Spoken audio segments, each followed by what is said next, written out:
Okay, last week before the weather day, we had this great bell ringer, and I wasn't going to let it go to waste. So we're doing Friday's bell ringer today.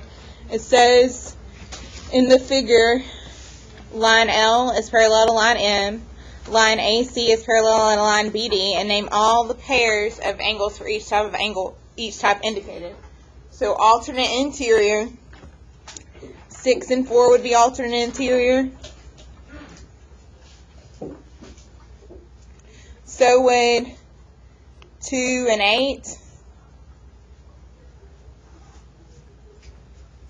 But heck, 1 and 5 look like alternate. Are they interior? Yeah.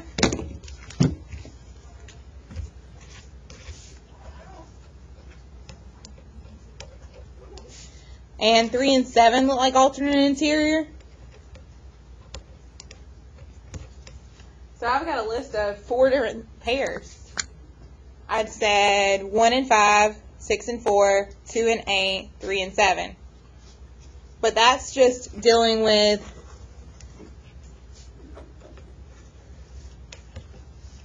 line L being parallel to line M and this line being the transversal. Because if you read over the directions, it says that L is parallel to M, which means that line is a transversal, hence why me and you said these two are alternate interior and these two are alternate interior. That would also make this a transversal, so these two are alternate interior and these two are alternate interior. But the problem tells you not only are line L and M parallel, but lines AC and BD are also parallel. So our list is not actually long enough. Our list, even though it has 4 things on it, it's not long enough because there's another set of parallel lines. So if AC are the parallel lines, that means L is cutting through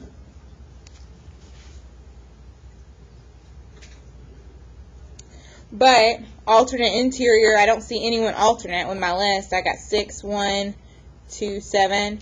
None of those are alternate, meaning on opposite sides of the transversal. And with my other transversal, line M, and the 5 and the 4 and the 3 and the 8, none of those are alternate either. They're both on the same side of that transversal. So I'm actually for real done with that list. That's all my alternate interior angles. But the reason I mention that is it's going to change our list with consecutive interior. Okay, so all our consecutive interior would mean they're on the same side of the transversal, and they're on the inside. So 1 and 4 are consecutive interior. They're on the same side of a transversal. They're both on the right side of AC, and they're both on the inside. So angle 1 and angle 4, that's one type. Angle 6 and angle 5, they're both inside. They're both on that left side of that line, so they're both consecutive interior.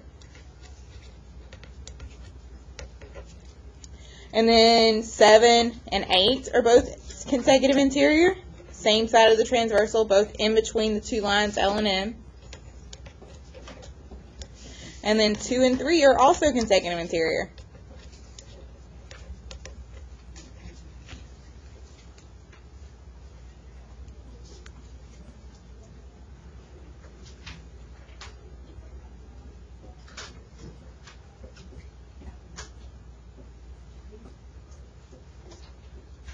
And I think that's all, unless anyone else has any more they want to add. I think that's all I can come up with, although I haven't done math in a couple days like you. So I'm going to move on from that one. If you missed and didn't at least have a list with a couple on it for that one, then that makes me sad. Okay, anyone have an answer for number 2?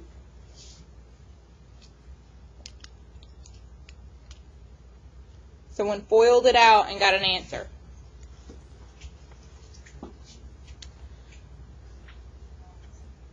Yeah, G, she says? Is it J? Okay, so first it would be 4z times z, which is 4z squared. And then outer, that'd be negative 8z.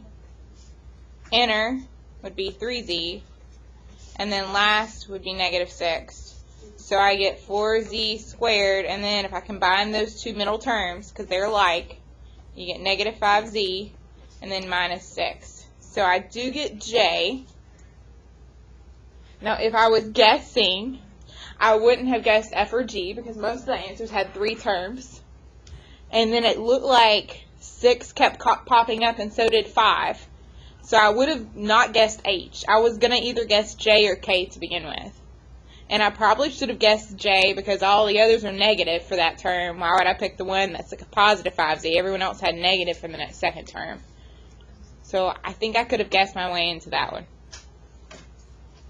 Okay, and then the last question says if 40% of a number is 8, of a given number is 8, then what is 15% of the given number? So there's some number times 40%, and you get 8. And then they want to know what is 15% of that same number. So I guess I should solve for x right here. Good morning, teachers. Okay. Someone tell me what 8 divided by 0.40 is before he comes back on, so we can at least get the bell ring or something. 20? Thank you. Do Good morning, 0.15 times teachers. 20. All tardy students, first period tardy students directly to class. Please allow them into class. We will write passes for students for second period. Thank you very much. Okay. Have a good day. Okay. Thanks. You could have just emailed me that 3 hours ago, but it doesn't matter now. Moving on. What's 0.15 times 20? So 3.0. So the answer is C. Woohoo. So I figured out what x was. X was 20. And then I plugged x in. Teachers, we are sending all got the 3.0. students to class. If you have marked them absent, just send me an email, but we're just sending them on to class at this time. Please let them into your room. Would have done that 3 years ago. No. Okay, are there any questions about that bell ringer question? It's a pretty easy one, but with 5 interruptions, it suddenly becomes really, really difficult. Okay, get out your 6-3 notes. 6-3? Am I crazy? Isn't that 6-3? Yeah, it is 6-3. So we filled in the 6-2 notes last week. We're going to do the 6-3 notes now, but we're going to do them quickly. 6-3 is actually super easy. And there's a reason for that.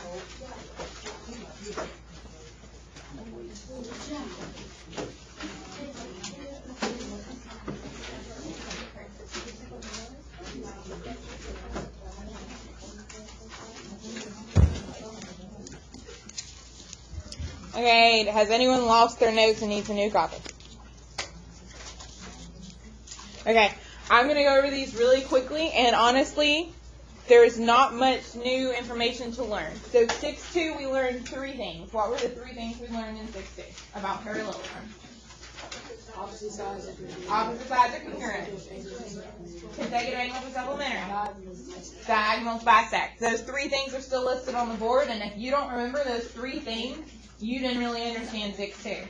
For 6-3, all you still need is those 3 things. That sounds crazy, that 2 sections just need these 3 facts, but it's true. So 6-2 says, here you have a parallelogram, so all these properties happen. 6-3 says, is this a parallelogram? And you show it really is because you have at least one of these properties. So they're going to say, prove this is a parallelogram. So to prove that something's a parallelogram, you're just going to show it has one of these properties. So we're going to prove, so it says it's a test for proving parallelograms. We're going to prove that opposite sides are congruent. I don't know why they listed it twice. I guess because there are 2 opposite sides. We're going to prove that opposite angles are congruent as well. Consecutive angles are supplementary. Diagonals bisect each other. The same 3 facts we've been going over and over. Morning, dear. Okay, only one pair of congruent parallel sides is sufficient.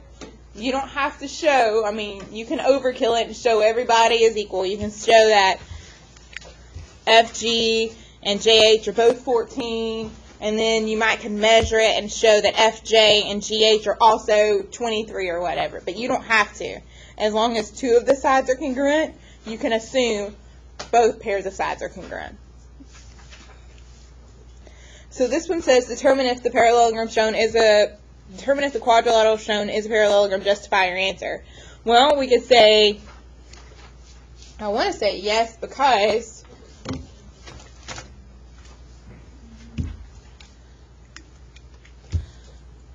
I know I have FG is congruent to JH.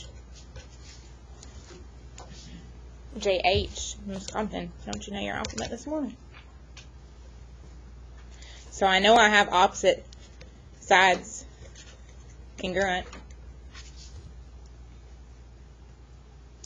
I also know that angle G and angle H are supplementary because 100 plus 80 is 180.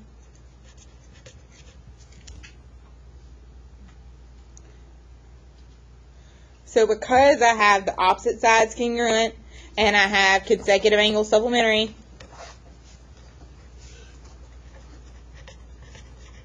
I know that this indeed is parallelogram. So F, G, J, H is a parallelogram.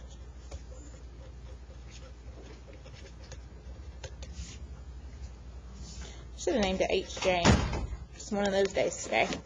Shouldn't be allowed to write in pen.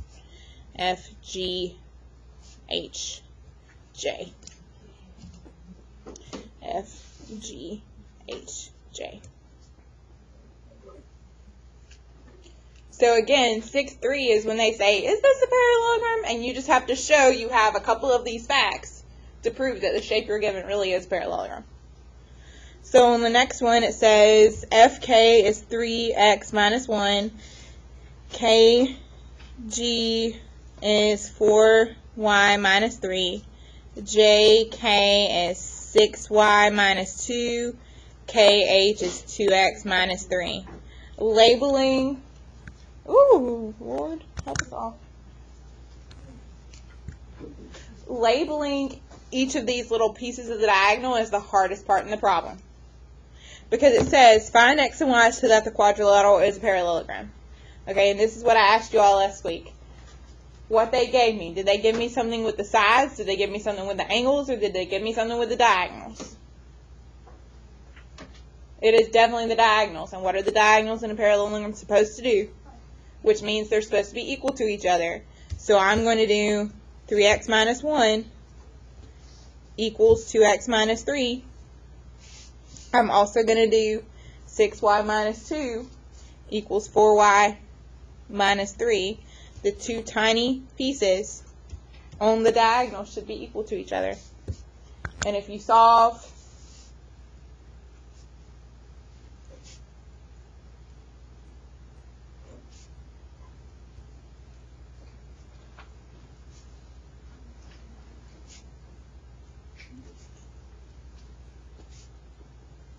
I got x equals negative 2, which can't possibly be right, so Ms. Compton needs to check her math this morning. Oh no, it is right for once in my life. I don't like that at all. And then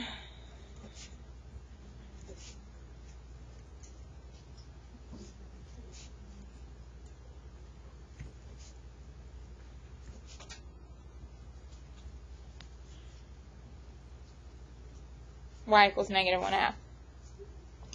Okay, I can promise you this much. If there was ever an example that I could tell you will not be on the test, is this one. Because I don't like it because you got negative values. I don't think x and y should end up being negative. That kind of confuses people. Here in geometry, we like to live in positive land, especially when we're talking about how long something is. If you plug it in, you'll be even more concerned because you'll get 3 times negative 2 minus 1. Negative 6 minus 1 is negative 7. 2 times negative 2 minus 3. Negative 4 minus 3 is also negative 7. Yes, they match, but it doesn't make sense for something that you actually measure to be a negative length. So I think this entire problem is silly. But we've done it. That's all we had to do. So 6-3 and 6-2 are really a little too similar for comfort. Okay, 3A, are we dealing with opposite sides, consecutive angles being supplementary, or diagonals bisect? Which of those three properties? Are we doing sides, angles, or diagonals? We're doing angles. Okay, we know the opposite ones are supposed to be congruent. So first things first, 56 equals 7x, so x equals 8.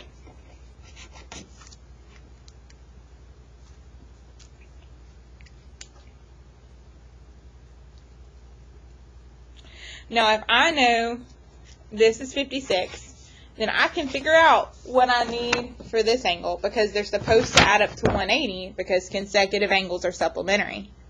So what is 180 minus 56?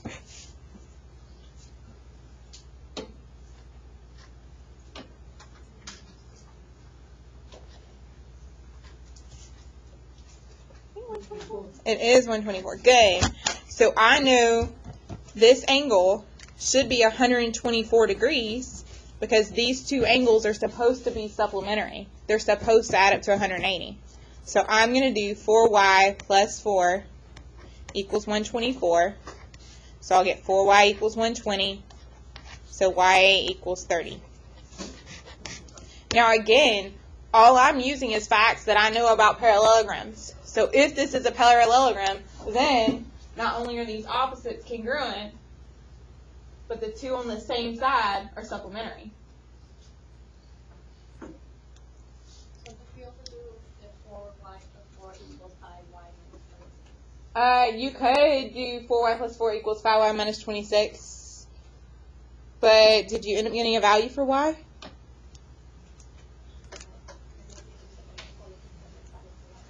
Do you still get the same thing? Do you still get 30? Well, I want to know, yeah. 5y minus 26. 4y equals 5y plus 30. I get y equals negative 30? No, I don't. You're right. I get y equals 30 either way. Good. Good. You still would get the y equals 30. So what the girls wanted to do with this front table, which was smart, why don't we just, if we know those two are supposed to match, why not set them equal style for y? They still got y as 30. Didn't matter which way you did it. Perfect. Thank you, girls. Okay, and the next example obviously is dealing with opposite sides being congruent. So 4y minus 9 equals 2y plus 5. So 2y minus 9 equals 5. 2y equals 14. Y equals 7.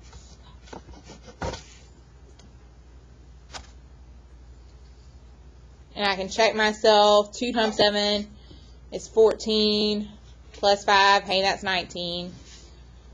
4 times 7 is 28 minus 9. Hey, that's also 19. So I know I'm right.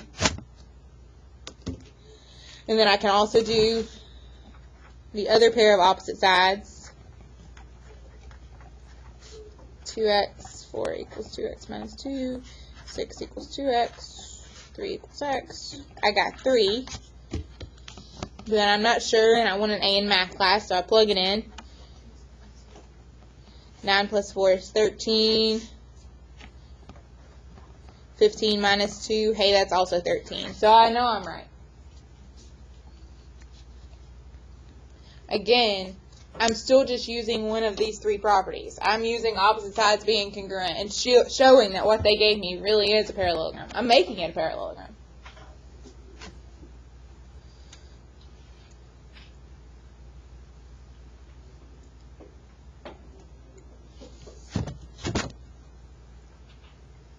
Okay, are there any questions about any of these? There's one more, and it's got to do with graphing, so it's not really in the same realm as these. So it says, use the slope formula to determine if the quadrilateral is a parallelogram. It's going to be a parallelogram if, hello dear, this line and this line have the same slope. So we need to calculate that slope. We need to know the slope. I don't even want it. I don't even want it. Huh? What I said. I don't care.